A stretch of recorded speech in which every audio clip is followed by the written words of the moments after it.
Okay, this is the Blackboard site for the course. It's pretty standard to the Blackboard courses for other classes.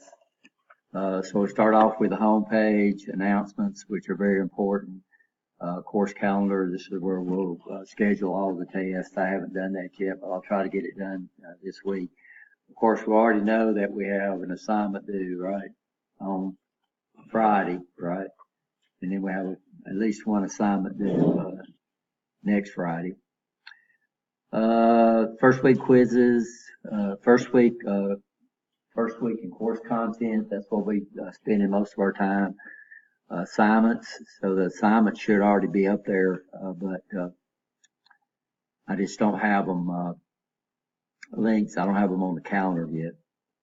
So let's see. Course content, this is a very important part.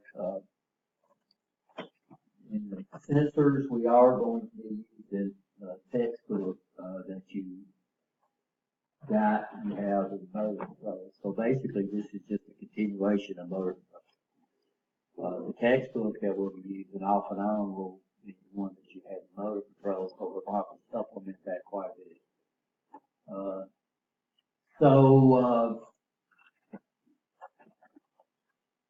These are actually all the PowerPoints that we use, and we'll start off with position sensors, proximity sensors, velocity sensors, load sensors, distance and level, temperature sensors, and pressure sensors, flow sensors, and then we'll probably end up on position sensors.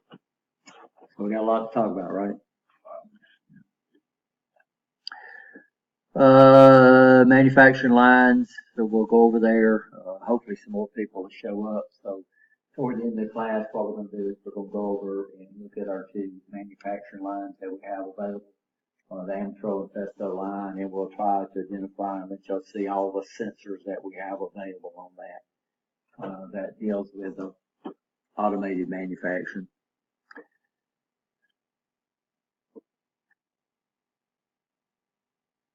So here's all the documents there. Here's the labs. So I'll hand out the labs in this class. I'll give you one set. If you lose it, what you're going to have to do is going to have to go up there and print them off yourself, right? If we only have $100 printing budget for the whole year, and we go over that every year. So that means if I'll run them off to start off with, but if you lose them, but these are all the labs we're actually going to be doing. It looks like there's not many, but it's a lot like the lab book on motor controls, where you have a section, and inside that section you have a chapter, and inside that chapter you have a lot of labs. I think it's going to be a strategy book. No, these labs we're going to give out. So you want to know.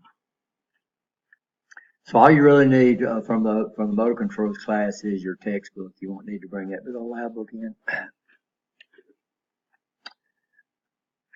Like I said, I'll give the labs out to you, and then if you lose them, you're going to have to print them off yourself. Everybody understand that? Yeah. That'll be a good, see. Handouts for the class. Of course, I'll give these out just like any other class. I'll give you one set, and then you'll do what? Now, I'm not going to give you a dictionary of terms, by the way. So when you're studying for tests and it says know the meaning of, you can look in the book, but you can go in this dictionary of terms that Rich has been putting together.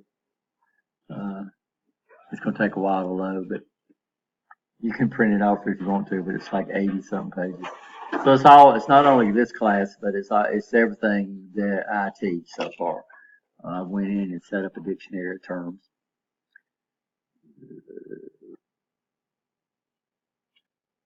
Recorded lectures, I try to make an attempt to record all the lectures in the class.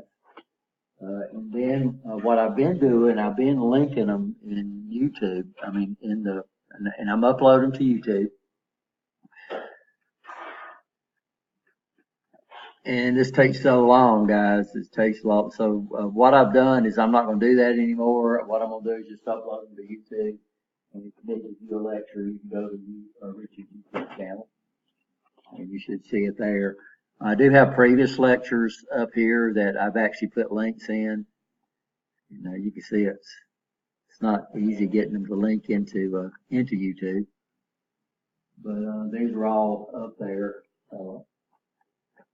So that means if you're absent and it takes so long to load YouTube, to upload lectures to YouTube, it takes about twice as long as it takes to record them, because you have to upload them and then YouTube's got to compile it over to their format. So usually I don't do this. We had a recording application called Tegrity before we went to Screencast-O-Matic. And what was nice about that is it would upload lectures in the background, so you didn't have to do anything. What I have to deliberately do here is I have to upload them to YouTube. And it takes so long and it ties up so many resources on my computer that I only do it once a week, and I'll do it on Friday. But the lectures are up here, right? You understand, it's just from a previous term. So that means if you're absent, you can go up and you can look and see you can still see the lecture. This might not be the lecture that was recorded during your class. Here's where you go see your grades, right? Everybody okay there? Previous tests. So what we do is we give tests. This is where we look at your grade, previous tests. So what we do is we'll have a test, and then we'll go over it in class, and then I'll repost it back on Blackboard so you can use it to help study for the next test, right? You understand? Because y'all have had my classes before, and what I do is I move questions that people have problems with from test 1, and they'll be on 1. They'll be on test 2, and this is a really good place to go back and study for that. And of course, this is the link we'll go. This is where your test reviews will be at. And then, of course, y'all are used to the test. This is where you need to do, if you want to send email to me relative to the class, you need to do, use this email instructor link. And I think, in fact, the second assignment that we have is you have to send me an email using this link. And then I'll send you an email using the same feature. Why we want you to do this is that I have a folder out in my mailbox that your emails, if you use this link, your emails automatically go into that folder. If you use another email address, there's a high probability that it might go into my junk folder, right? And which is something that I don't really check that often, unless you. But what will happen is one of our things you're going to do in assignment 2 is you're going to send me an email. And you should expect a response back from me. If you don't get a response back from me, you should what? You should let me know, right? Yeah, send me an email. No, you need to let me know in class. Because that probably meant that it went somewhere where it wasn't supposed to. This is where you can go and withdraw from the class if something happens to you. You know, you can do this online, so there's really no excuse for not withdrawing from a class. I had 2 students in my PLC class last time that just stopped coming. And they didn't withdraw. So what did they end up with? 0. Oh, they don't get I's. We don't give I's. The only time we give I's is if something happens basically in that last week right there, that last week of your attendance. If something happens there, then usually we'll give you a high. Because you've got all semester to get that going. So we don't give incompletes. That's the only time I give a incomplete. Not unless you're in the military and then they call you up to go overseas or something like that. Then we'll give you an I and work on letting you make up that. So they got a 0 on their lab grade. Well, not one of them came a little while. And they just stopped coming, and guess what they didn't do? They didn't withdraw. So both of them ended up with an F in the class. So, you know, it's not hard to do. Withdrawal, they usually give you a little survey asking you why you dropped and stuff like that. So, but if that happens, you have to withdraw. By the way, and we'll look at the syllabus here in a minute. So that's where you go to withdrawal. This is where you'll use in the course evaluations that we'll do at the end of the semester. You get a email from the college indicating when they're due, and I'll also send out a text if you sign up for the text application. And this is Blackboard Help. All these down here are resources that the college brings in. So there's a lot of resources down here that you might want to do, but that's our Blackboard site. This course is Blackboard side. So we'll go back and look at the brief.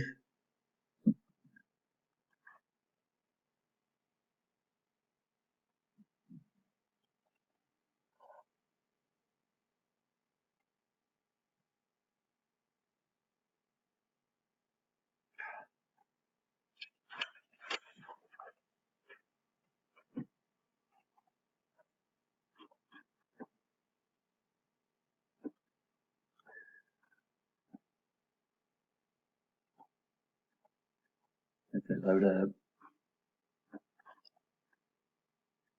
Let's try it over here.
So of course the name of the class is Sensor Technology and Application, AUP 232. There's my contact information, alternate contact.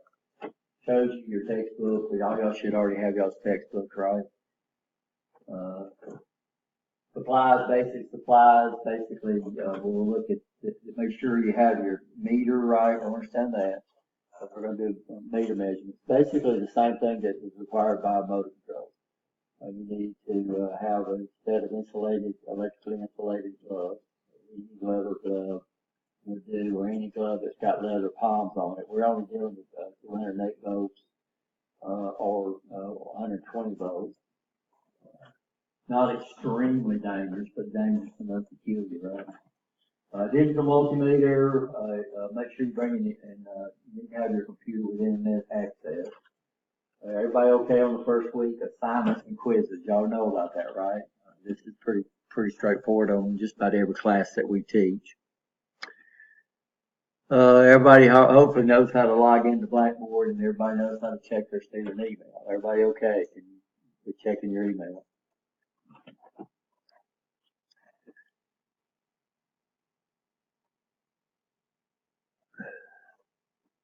So this is the actual true syllabus. They're actually one and the same.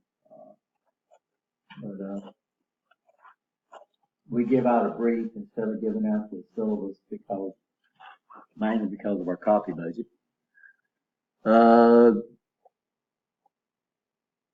Everybody okay on the textbook? Brian, here's one of the briefs. Blackboard, everybody okay on that? College email, we talked about that. These are our student learning outcomes. This is how you will be evaluated and graded. So just doing your first week work is 2% of your grade. Your tests are going to be 25% of your grade. Assignments, homework is 13%. Labs are 35%. Having your required supplies is 5%, and final is 20% of your grade. Everybody okay there? Pretty standard to the classes I teach, most of them. Oh, okay. Well, no, I would think you don't want to lab, right? Huh? I would think it's lab. I said, I would think it's lab. Okay. First week quizzes and assignments, everybody okay there? Tests, we're going to get 3 tests during the term, not giving the final exam. The test will consist of new material plus material from previous tests.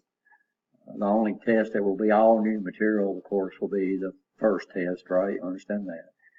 We don't give makeups in this class. What we do is we drop your lowest test score. It's a mini term. If you miss 2 classes, you're in trouble anyway, right? So, and while we do that, of course, you've taken my class before, so we'll take a test, and then I'll go over the test the next class, make sure we got any problems. If I had to give makeups, it means I couldn't go over the test until the next class. And by the time we got to go over the test, then we would be ready to take another test, right? Understand that? So that's the way our tests work. Assignments and homework, we already know about that. Course calendar assignments, I think there's like 6 assignments in this class. They're already up there. I just don't have a course calendar made up, right? Everybody okay? Labs. So it says labs will be assigned from the instructor provided lab manual. So that means what? You won't have to bring your own lab in, right? Labs must be turned in for grading at the beginning of the next class session after the last procedure step in the experiment has been signed off by the instructor. So what happens is there's some questions at the end of each lab. And so what we want you to do when you're here, we want you to work on labs, hands-on labs. And I want y'all to answer those questions at home. So that's why when you get through with the last circuit, I'll put a date, and then the date due will be the next class that meets, right? And that'll give you a few days to answer those few questions that's on that. Points will be deducted for every 24-hour period the labs are turned in. So I'm going to put a due date, right? You understand? And you need to turn those in. If you're not in class, you can bring them to me in my office or put them in my mailbox. The Blackboard, let's see. Blackboard course calendar will provide the last date that labs will no longer be accepted. And that'll be at the end of the term. I've literally had students, and this is why I set up this policy. I've literally had students in my classes that would come in the last day of class and turn in 14 labs and say, did I pass the class? Like I'm going to go in. I've had people turn in labs that were totally blank. So undoubtedly they don't think that I grade them. They think I just go back and check to see if they've been turned in or not. The lab grading criteria will be provided by the instructors. So I'm going to give you out lab procedures that tell you the labs that are due, how you will be graded, an example of the lab form. Okay. Basically, lab points will be based on safety, quality, correction, and quantity, right? And the amount of assistance needed. This is the second term, basically continuation. So you're familiar with the trainers, you're familiar with the parts. So there shouldn't be any learning curve in this. I'm very discouraged about Mr. Foster leaving all this garbage up here. This is very dangerous, guys, for you to have 15 things up there and you're only playing around with 2 of them. So the only thing, when we look at the lab procedure, the only thing that's going to be up there is the circuit that you are working on. And come in and find jumper cables laying all over the tables. I worked on one of these. I don't think mine is garbage though, Rich. You can't just say all of them. No, I mean this right here. This right here is not allowed. But I'm saying it's not garbage because I worked on it. I put that one together. But how many modules do you have up there that you wasn't even using? A lot, right? And that's the problem. That's the problem we have. Is having, we're dealing with lethal voltages, and you've got all this stuff up there that you're not even using. I'm just talking. Yeah, the last part of that is they take everything out. Well, no, there shouldn't be anything up there except the circuit you are working on. Just the components of the circuit that you're working on. That'll be in the lab procedure. I was going to ask him why I was at last, and this class going to be doing it. Very similar, but there's going to be some design in this where they're going to give you, it's going to say, okay, we want to use a sensor to do this. And then, of course, you'll have to figure out how to do it, but they're going to be very, very similar. We're going to move over to the blue tables. I mean, the blue boards, yeah. We'll move over there. You won't have to wire the motor. The motor's already wired for low voltage, so you won't have to do that. You won't have to wire the transformers. The transformer's already wired for low voltage too. So we'll just hook these things up because you've already done all that in motor control. And what's nice about this transformer, you'll see exactly why they cross those X's up there because of the way we jump the things out. Answer your question, Bill? Yeah. So very similar, but instead of on this one, instead of giving you the circuits, what you're going to have to do is you're going to have to play around with a little design, which is pretty cool. You know, I'll give you all the lab grading criteria. Final exam, the final exam is comprehensive, which means basically all inclusive. How are you going to study for the final exam? Just study test 1, 2, 3. What I've done is, and I don't know if Willie Foster, I think he did it, I'm not sure, he should have done it, is that I've had students that hasn't taken advantage of those previous tests. And when you go back into like test 2 and you look at the questions they missed, it was the same questions that was on the previous test. So what we do is now is we're requiring y'all to go back and do those previous tests for a grade. You don't have to do them. Nothing's going to not happen. It's just that we've set up assignments now so before you take test 2, you got to go back and do the previous test for what? 1, and before you take test 3, you got to do 2, and then before you take the final exam. And that way, we'll make these available so when it comes time for final exam, basically, because on many term class guys, we're gonna have test 3 on one class and the final exam will be the next because it's a mini term class and every class counts as 2 classes. So it behooves you to do what? Make sure you study those other 2, and then that way when it comes time for the final, you'll just have to go back and review that test 3, right? You understand that? Grade averages, you got to make at least a C. This is one of your major courses. This is what you're majoring in. So if you in your major, you got to make at least a C in class to pass it. Had a student last semester, well, no, way back, trying to graduate. And guess what? Like 69.4. No. Let me tell you what I do. No, this is not cruel. I round up, period. So if you've got a 69.4, then you're going to make a C. Yeah. So I round up because those fractions don't make any sense, 0.8 of a point, even a 69.2. That'd be hurtful. Yeah. But if you got a 68.5, you're still gonna make it, right? You understand? So what I round up. I think I don't know about the other instructors because those fractional components. So you make 89, you get 80. 89.1, you'd get an A. And 89, you'd get a B. Huh? No, it always rounds up. Any fractional component, I round up. On the final grade average, not on your labs and stuff, on your final grade average. So yeah, so if you made 89, you get a B. If you made 89.1 or above. Recorded lectures, we talked about this. I make an attempt to record that. These are recorded your actual classroom sessions. So sometimes you won't quite hear the students when they ask questions. And believe it or not, sometimes Rick says things wrong. They will be on there. So it's not recorded, right? Sometimes I go back and listen to those things. We make every attempt to put them up there. So there's really no excuse for you not to listen to a lecture, even if you're absent. I understand things happen. Y'all have a week break. By the way, y'all have a week break term during Thanksgiving. Y'all fall break the week of Thanksgiving. I don't. Withdrawals, all we get is Thanksgiving. We'll be on campus going to meetings.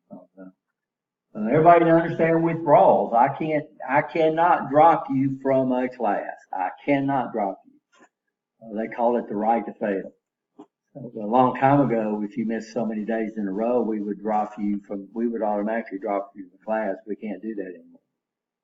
So what happens now, if you just stop coming, you're graded just like you were here. That means if you don't turn in an assignment, you get a what on it? You get a 0. You don't take a test, you get a 0. You don't take fine, you get a 0. And then you end up with a what? an F in the class, you end up failing the class. Now, the problem with that is people don't understand that. So you get an F in one class and you turn around and make an A on it the next time, that's a C average. Everybody understand that? So your failure is part of your grade average. Everybody understand that?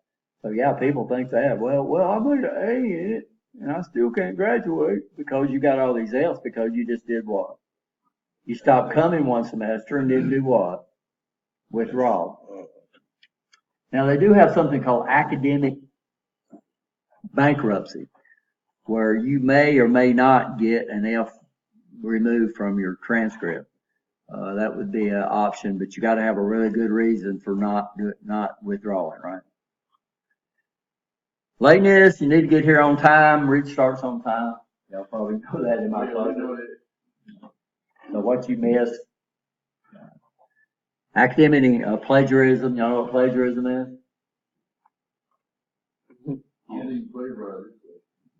You know what plagiarism, right? What is plagiarism? When you use somebody else's work and claim it as your own. And by the way, we do have plagiarism checkers. This class, we usually don't have problems with that because there's not a lot of reports. But we do have a class that has tons of reports in it. Cheating, everybody understand cheating is not good. Professional decorum. Sitting, unauthorized sleeping, and reclining, lounging in class, speaking out of turn, or speaking rudely or unkindly, unnecessary traffic in the classroom. I'll never quite understand that. Eating or drinking. That's college policy. Well, I don't like you eating in my classroom. It bothers me when I hear people munching and getting into potato chips bags. That's fine. You know, bringing drinks in here, that's fine with me. You know, as long as you leave them. You don't leave them all over the place and Richie's got to come around and clean them up. There's absolutely no drinking up against the lab up there, right? Drinking. No food, guys. Course concerns. First thing you need to do is talk to your instructor. Second is you need to talk to the department chair. Unfortunately, I'm the department chair, so after me, you probably need to go talk to Nancy if you're having problems with me. Third, then what you'll do is you will sign up your concerns and complaints. The link should be on the Blackboard site so you can form, submit an official complaint about the course. We know discrimination or harassment in my classes. American Disabilities Act says that basically I can't make considerations to a student without making it to all students, right? Unless you have a documented disability that you go to our Ms. Renee Herndon on this campus, and I forgot who is on this campus. And then if you've got a documented disability, then we'll make every effort that we can to make it so you can be successful. In fact, that's one of the things we got knocked up for this last time. Written up for because right now we don't have any of these lap benches that would be accessible to a handicapped person in a wheelchair. Luckily, I can still get up and waddle around. Cell phone and pagers. Let's don't use cell phones. If a call comes in, guys, don't answer your cell phone in class and start calling that. And you always get the number of the person that's calling. So all I ask is you just get up and go out in the hall and handle your business. I know things happen, and now we have constant contact with people all over the place, and they don't consider where you're at or what you're trying to do. They're trying to call you. Children on campus, absolutely no children on campus, guys. Then some notes that y'all can read. First of all, if you come in tardy or leave early, you need to do what? Yeah, let me know. Like I said, I can't keep you here. I might say, well, we're going to do this and you're going to miss on that. But if you're an adult, if you got to go somewhere, all I ask is you just let me know when you leave. All right? And of course, when you come in early, if you come in late, you need to let me know, that you came, yeah.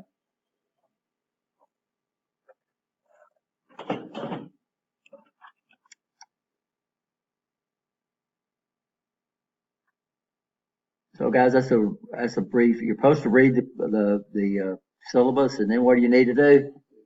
Take a quiz, yeah. So any questions on the Blackboard side? Like I said, we were pretty fast because it's pretty straightforward on the same as just about all the classes that I teach. And most of our classes are supposed to look about the same. I think standards classes are a little different. Are we okay? Any questions?